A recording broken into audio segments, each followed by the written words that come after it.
चलिए जानते हैं हरियाणा की 25 बड़ी खबरों को सिर्फ 10 मिनट में। लेकिन उससे पहले वीडियो को लाइक और चैनल को सब्सक्राइब जरूर करें।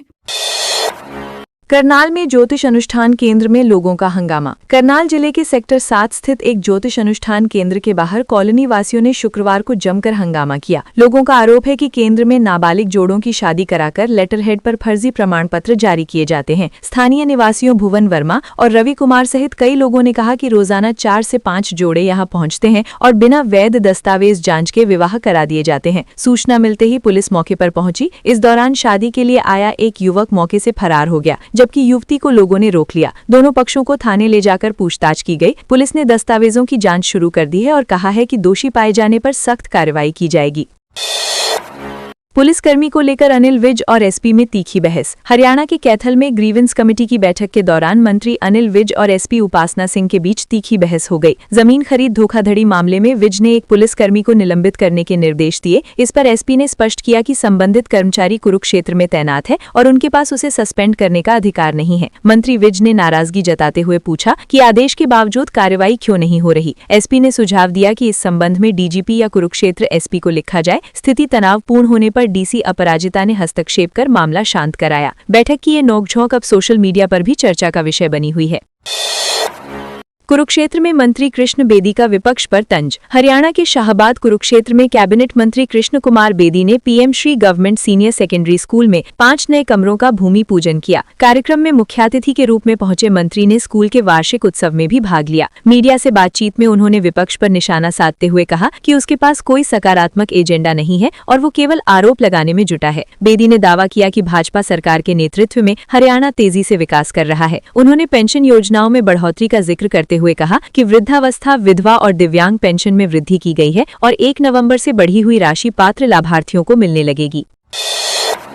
हिसार में यूजीसी बिल का विरोध। हिसार जिले के बास में यूजीसी के नए प्रस्तावित बिल के विरोध में ग्रामीणों और युवा संगठनों ने प्रदर्शन किया। प्रदर्शनकारी अनाज मंडी में एकत्रित हुए और सरकार के खिलाफ नारेबाजी करते हुए तहसील कार्यालय तक मार्च निकाला। बाद में उन्होंने नायब तहसीलदार कृष्ण कुमार को प्रधानमंत्री और राष्ट्रपति के नाम ज्ञापन सौंपा। प्रदर्शनकारियों का आरोप है कि प्रस्तावित नियम सामान्य वर्ग के विद्यार्थियों के हितों की अनदेखी करते हैं और उच्च शिक्षा में अवसरों को सीमित कर सकते हैं। उनका कहना है कि इससे शिक्षकों के लिए भी निष्पक्ष ढंग से कार्य करना कठिन हो सकता है। प्रदर्शन शांतिपूर्ण रहा, लेकिन संगठनों ने चेतावनी दी कि मांगे न मानी गई तो आंदोलन को और व्यापक बनाया जाएगा।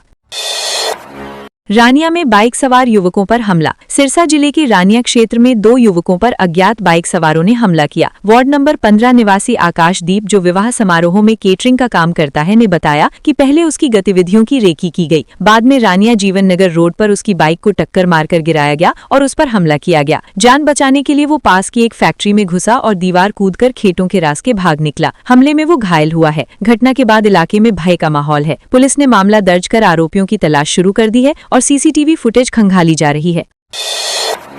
हरियाणा कर्मचारी job security portal OTP issue. Haryana सरकार ने जॉब सिक्योरिटी सेवा पोर्टल पर ओटीपी जनरेशन से जुड़ी समस्याओं को लेकर सख्त निर्देश जारी किए हैं। मुख्य सचिव अनुराग रस्तोगी ने सभी विभागों को पात्र अनुबंध कर्मचारियों का डेटा हरियाणा कौशल रोजगार निगम और ट्रेजरी विभाग में सही तरीके से अपडेट करने को कहा है। शिकायतें मिल रही थी कि 15 अगस्त 2024 तक 5 वर्ष की सेवा पूरी करने के बावजूद कई कर्मचारियों का ओटीपी जनरेट नहीं हो रहा है। इससे सेवा सुरक्षा लाभ मिलने में देरी हो रही है। सरकार ने विभागों को तत्काल डेटा व्यवस्थापन कर तकनीकी खामियां दूर करने के निर्देश दिए हैं, ताकि पात्र कर्मचारियों को बिना बाधा लाभ मिल सके।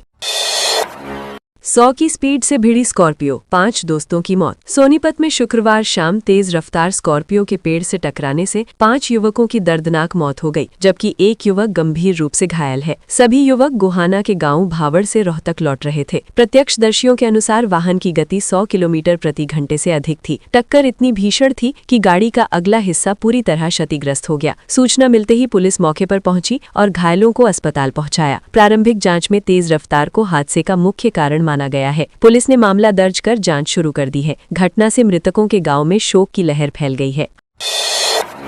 हांसी में गढ़ी के सरपंच और पंच भाजपा में शामिल। हांसी के गढ़ी गांव में विधायक विनोद भयाना ने नवनिर्मित धोबी पतड़ा तालाब की दीवार का लोकार्पण किया। इस अवसर पर गांव के सरपंच सज्जन बेरवाल और ग्राम पंचायत के पंच भारतीय जनता पार्टी में शामिल हो गए। करीब 11 लाख रुपए की लागत से बने इस निर्माण को ग्रामीणों की लंबे समय से चली आ रही मांग बताया गया। विधायक ने नए सदस्यों को पार्टी का पटका पहनाकर स्वागत किया। उन्होंने कहा कि मजबूत दीवार से जल संरक्षण को बढ़ावा मिलेगा और क्षेत्र स्वच्छ रहेगा। भयाना ने आश्वासन दिया कि गांवों में विकास कार्यों की गति लगातार जारी रहेगी और बुनियादी सुविधाओं में कोई कमी नहीं आने दी जाएगी।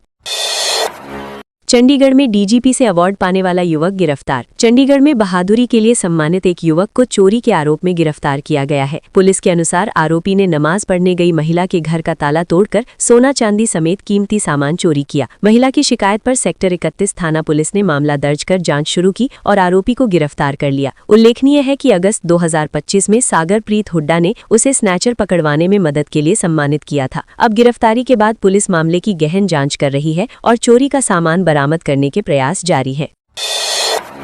सिरसा में 2 गुटों में जमकर चले लाठी डंडे। सिरसा जिले के सीएम कॉलेज रोड पर 2 गुटों के बीच हिंसक झड़प का वीडियो सोशल मीडिया पर वायरल हो गया है। वीडियो में करीब 15 से 20 युवक एक दूसरे पर लाठी डंडों, तेजधार हथियारों, ईंट पत्थरों से हमला करते नजर आ रहे हैं। घटना के कारणों का अभी स्पष्ट खुलासा नहीं हुआ है। मौके पर मौजूद लोगों ने बताया कि अचानक दोनों पक्ष आमने सामने आ गए और देखते ही देखते मारपीट शुरू हो गई। सिरसा सिटी थाना प्रभारी ने बताया कि पुलिस ने वीडियो का संज्ञान लिया है, लेकिन अभी तक किसी घायल की आधिकारिक सूचना या शिकायत नहीं मिली है। शिकायत मिलने पर उचित कानूनी कार्रवाई की जाएगी। हांसी में फर्जी आईडी बनाकर ड्राइवर से 1 लाख हड़पे। हांसी में साइबर ठगों ने फेसबुक मैसेंजर पर रिश्तेदार की फर्जी आईडी बनाकर गांव बास आजम शाहपुर के ड्राइवर विजेंद्र शर्मा से 1.90 लाख रुपए ठग लिए। ठग ने खुद को उनका साला बताकर विदेश में फंसे होने की कहानी सुनाई और वीजा समस्या का हवाला दिया। उसने विश्वास दिलाया कि 6.15 लाख रुपए उनके खाते में ट्रांसफर किए जा चुके हैं, जो अगले दिन मिल जाएंगे। झांसे में आकर विजेंद्र ने बताए गए खातों में रकम भेज दी। बाद में धोखाधड़ी का एहसास होने पर उन्होंने ऑनलाइन शिकायत दर्ज कराई। साइबर क्राइम थाना हांसी ने मामला दर्ज कर जांच शुरू कर दी है। गुरुग्राम में चल रहा जिगोलो सर्विस मेंबरशिप का खेल। गुरुग्राम में जिगोलो सर्विस के नाम पर युवाओं से ठगी का मामला सामने आया है। पुलिस ने 40,000 रुपए ठगने के आरोप में 2 व्यक्तियों को गिरफ्तार किया है। आरोपियों ने युवक को अमीर महिलाओं से मिलवाकर कमाई कराने का लालच दिया और मेंबरशिप फीस ले ली। न तो उसे कोई ग्राहक उपलब्ध कराया गया और न ही पैसे लौटाए गए। गिरफ्तार आरोपियों की पहचान देशराज गुरुग्राम और अर्जुन सिंह भरतपुर राजस्थान के रूप में हुई है। पुलिस पूछताछ में अन्य संभावित पीड़ितों की जानकारी जुटाई जा रही है। अधिकारियों ने युवाओं को ऐसे प्रलोभनों से सावधान रहने की अपील की है। हिसार में 2 अंतर्राज्यीय वाहन चोर गिरफ्तार। हिसार के उकलाना थाना पुलिस ने विशेष अभियान के तहत 2 अंतर्राज्यीय वाहन चोरों को गिरफ्तार कर 5 चोरी की बाइक बरामद की है। शिकायतकर्ता आनंद कुमार की मोटरसाइकिल मेले के दौरान चोरी हुई थी। तकनीकी साक्ष्यों और गुप्त सूचना के आधार पर पुलिस ने राजीव उर्फ बाली और राजू, दोनों निवासी प्रभुवाला, को काबू किया। पूछताछ में इनके कब्जे से 5 स्प्लेंडर प्लस मोटरसाइकिल बरामद हुई। पुलिस अन्य वारदातों में संलिप्तता की जांच कर रही है। आरोपियों को अदालत में पेश कर रिमांड पर लेने की प्रक्रिया की जा रही है, ताकि चोरी के नेटवर्क का खुलासा हो सके। रोहतक में भाजपा पर एमडीयू की जमीन हड़पने का आरोप। रोहतक स्थित महर्षि दयानंद यूनिवर्सिटी की 22 एकड़ से अधिक जमीन को न्यू कोर्ट कॉम्प्लेक्स के लिए देने की तैयारी पर विवाद खड़ा हो गया है। छात्र संगठनों और कर्मचारियों ने इसका विरोध जताया है। इनसो के पूर्व राष्ट्रीय अध्यक्ष डॉक्टर प्रदीप देसवाल ने मुख्य न्यायाधीश सूर्यकांत से हस्तक्षेप की मांग की। उनका आरोप है कि पहले भी अलग अलग प्रस्तावों के जरिए जमीन लेने का प्रयास हुआ था। छात्रों का कहना है कि ये जमीन भविष्य की शैक्षणिक जरूरतों के लिए सुरक्षित रहनी चाहिए। प्रशासन की ओर से अभी औपचारिक प्रतिक्रिया नहीं आई है।